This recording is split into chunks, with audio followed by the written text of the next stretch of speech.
Hello viewers and subscribers, welcome to our channel.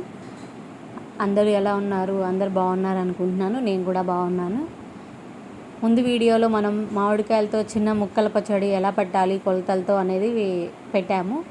ఒకవేళ ఎవరైనా చూడని వాళ్ళు ఉంటే వెళ్ళి చూడండి. ఈరోజు మనము అందరు ఎంతో ఇష్టంగా ఎదురు చూసే ఆవకాయ పచ్చడి కొలతలతో ఎలా చేయాలి ఏంటి అన్నది ఈ వీడియోలో నేను చూపిస్తాను. ఇక్కడ మనం చూసామంటే మేము పొద్దున్నే ఆ రోజు ఆవకాయలు పెట్టాలి అనుకున్న రోజు పొద్దున్నే మార్కెట్కి వెళ్ళిపోయాము. అరౌండ్ 7 కల్లా మార్కెట్కి వెళ్ళిపోయాము. మార్కెట్కి వెళ్తే ఇక్కడ మాకు ఆల్మోస్ట్ 40 ఇయర్స్ నుంచి ఇచ్చే ఒక అతను ఉన్నాడనమాట. అతని పేరు బ్రహ్మయ్య. మార్కెట్లో ఉంటాడు అతను చాలా మంచి కాయలు ఇస్తాడు. మా అమ్మ వాళ్ళకి చాలా అలవాటు అనమాట అతని దగ్గర తీసుకోవటము చేయటము అన్నది. నమ్మకం కూడా, మంచిగా మంచి కాయలు ఉంటాయి అని చెప్పి ఫోన్ చేసి మరీ అతను ఎప్పుడు రమ్మంటే అప్పుడు వెళ్తారనమాట. అంత నమ్మకం అనమాట.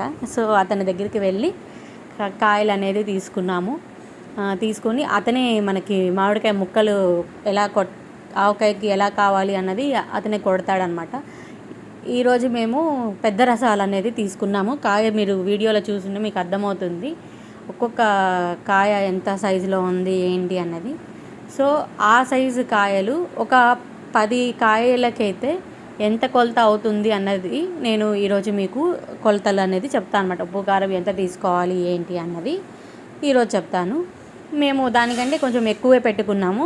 సో నేను ఆ కొలతలతో చెప్తే మీకు కన్ఫ్యూజన్ వస్తుంది. కొంతమందికి కొన్ని కాయలతోనే పెట్టుకోవాలి అనుకుంటారు కదా. అలాంటి వాళ్ళకి నేను కొన్ని కాయల కొలతతో చెప్పాను అంటే ఎక్కువ కాయలు పెట్టుకున్న వాళ్ళకి దాన్ని యాడ్ చేసుకోవటం ఈజీ అవుతుంది. అందుకని నేను కొన్ని కాయలతో పెట్టాలి అని చెప్దాము అని చెప్పి అనుకుంటున్నాను.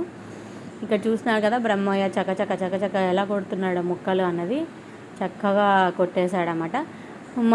మీరు అనుకుంటూ ఉండొచ్చు అదేంటి కాయ కొనగానే ముక్కలు కొట్టించారా అని. మీరు వీడియోలో చూసి ఉంటే స్టార్టింగ్లో మనం కాయలు సెలెక్ట్ చేసుకున్న తర్వాత అక్కడే టబ్లో వాటర్ అనేది మనం పట్టుకోవచ్చు అన్నమాట. సైడ్కి వాటర్ ట్యాప్స్ అనేవి ఉంటాయి. సో వీళ్ళకి అలవాటు కాబట్టి ముందు నుంచి ఇంటి నుంచి క్లాత్ అవి తీసుకొని వెళ్తారనమాట. తీసుకొని వెళ్ళి మనము ఆ కాయలు సెలెక్ట్ చేసుకొని మనం బ్యాగ్లోకి వేసుకున్న తర్వాత వాటిని అన్నిటిని టబ్లో వేసేసి వాటర్ టబ్లో కాయలని నీట్గా కడిగేసి అక్కడే తుడిచేస్తారనమాట. ఒకళ్ళకి అతను కాయలు కొట్టే లోపల వీళ్ళు వాళ్ళ కాయలని వాళ్ళు రెడీ చేసి పెడతారనమాట. సో అవంతా ఫ్రెష్వేనండి. మేమేమి అట్లా చెట్టు నుంచి వచ్చిన కాయని అట్లా కొట్టించలేదు. అంటే మీకు తెలియక అనుకుంటారు కదా అని నేను ఇంత క్లియర్గా మీకు వివరణ చెప్తున్నాను అనమాట. సో అక్కడ వెనక కనిపిస్తున్న టబ్స్లో కడిగేసి వాటర్తో మనం తీసుకెళ్ళిన క్లాత్లో తుడిచేసి మన క్లాతే వేయచ్చు. అంటే కింద కూడా మీరు చూస్తే ఆ కాయలు కొట్టినప్పుడు మన క్లాత్ని మాత్రమే పరిచి మనము కాయలన్నీ కొట్టించుకుంటున్నాం అన్నమాట. సో అంతా మనము హైజీనిక్గానే చేస్తున్నాము. సో అవన్నీ తీసుకొని ఇంటికి వచ్చిన తర్వాత మనము ఇట్లాగా టెంకకి కొన్ని ఉంటాయి కదా నీట్గా అవన్నీ కూడా క్లీన్ చేసేసుకొని అదేవిధంగా ముక్కలకి ఎటువంటి తడి అనేది లేకుండా ఒకవేళ దుమ్ము ఏదైనా ఉన్నా అలాంటివి ఏమీ లేకుండా నీట్గా ముక్కలన్నీ తుడుచుకొని ఒక పక్కకు పెట్టుకుంటాం. ఆవకాయలో మనము చేసేది ఏంటి, మనకి టెంక అనేది అవసరం కదా. సో టెంక ఉన్న ముక్కల్ని మాత్రము తీసుకుంటాం అన్నమాట. ఇక్కడ మనము సెగ్రిగేట్ చేస్తాము. టెంక లేని ముక్కలని మనము సైడ్ పెట్టుకొని మనం ముక్క పచ్చడి చేసుకున్నప్పుడు ఆ ముక్కల్ని యూస్ చేసుకోవచ్చు అనమాట, వేస్ట్ చేయకుండా. సో అలా కూడా వాడుకుంటాము.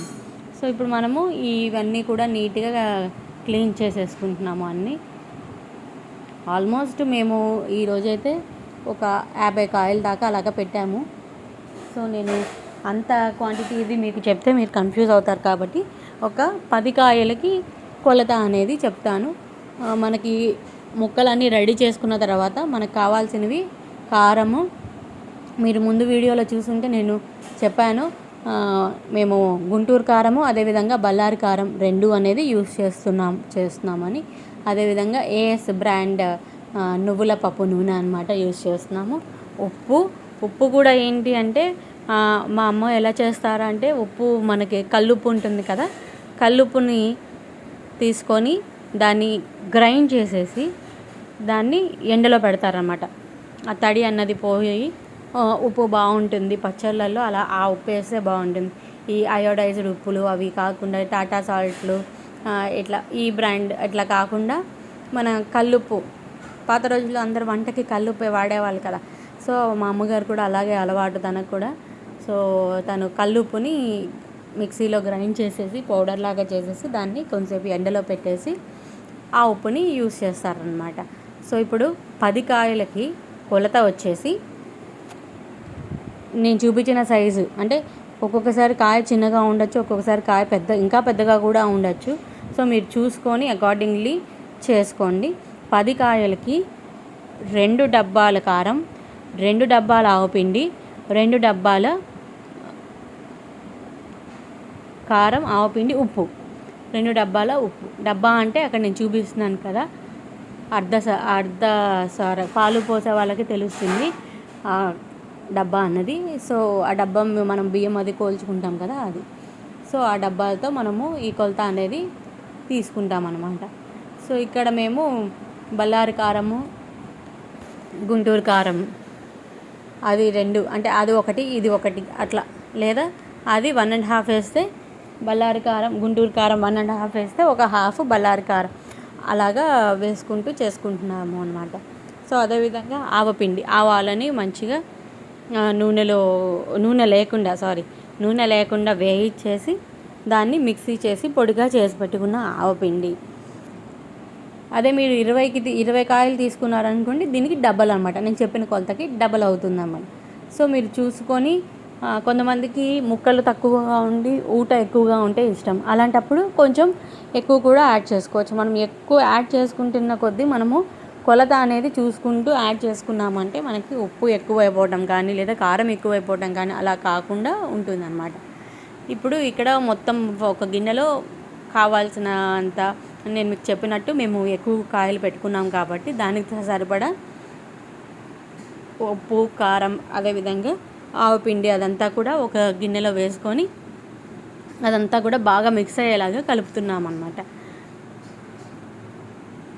సో అవన్నీ బాగా మిక్స్ అయ్యేలాగా కలిపిన తర్వాత మనము ఏం చేస్తామంటే కొంచెం నూనె వేసుకొని ఫస్ట్ వేరే ఒక గిన్నె కూడా పెట్టుకోవాలి కదా మనం ఈ కలిపిన ముక్కలు అన్నీ పెట్టడానికి. సో ఆ గిన్నెలో కొంచెం ఆయిల్ వేసి, అంటే ఎంటీ గిన్నె కాకుండా కొంచెం అడుగున ఆయిల్ వేసి, తర్వాత కొంచెంగా ఆయిల్ మనం కలుపుకున్న ఆ కారంలోకి కొంచెం ఆయిల్ని వేస్తూ కొన్ని ముక్కల్ని వేస్తూ, అంటే ప్రతి ముక్కకి కూడా ఆ ఉప్పు, కారాలు, అదేవిధంగా ఆయిల్ అన్నీ పట్టే విధంగా కలుపుతున్నారనమాట.